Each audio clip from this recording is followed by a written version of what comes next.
بسم اللہ الرحمن الرحیم۔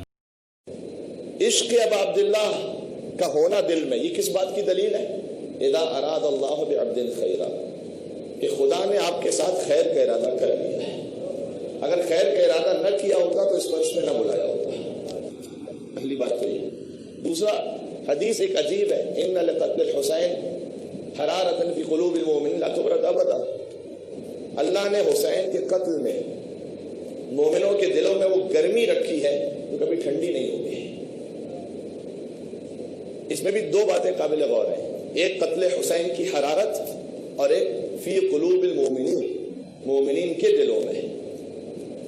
ویسے آپ دیکھیے تو امام حسین علیہ السلام کی ثنا اور تعریف، وہ دنیا میں شاید کوئی بھی مذہب یا مسلک ایسا نہ بچا ہو کہ جس کے کسی نہ کسی نمائندے نے امام حسین علیہ السلام کو خراج عقیدت نہ پیش کیا ہو، چاہے وہ شیعہ ہو، غیر شیعہ ہو، وہ مسلمان ہو، غیر مسلمان ہو، سکھ ہو، ہندو ہو، عیسائی ہو، شاید ہو کہ جس کے کسی نہ کسی بڑے نمائندے نے اب عبداللہ حسین علیہ السلام کو خراج تحسین نہ پیش کیا ہو۔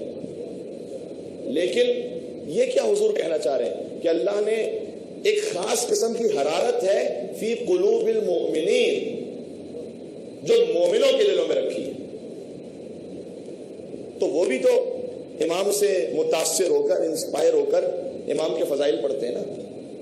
جارج جرداق نے پوری کتاب لکھی، صوت العدالت الانسانیہ، the voice of human justice کے نام سے، لیبنیز کرسچن رائٹر ہے۔ انہوں نے لکھا کہ لو کان الحسین لنا، اگر حسین ہم میں سے ہوتے، لجعلنا له فی کل بلد منبرا۔ امام حسین کی مجلس میں آنے والے غور کریں، یہ کتنا اہم انسٹیٹیوشن ہے۔ یہ وہ کرسچن رائٹر نے لکھا ہے کہ اگر حسین ہم میں سے ہوتے، لجعلنا له فی کل بلد منبرا، تو دنیا میں ہم کوئی شہر ایسا چھوڑتے ہی نہیں جس میں حسین ابن علی کے لیے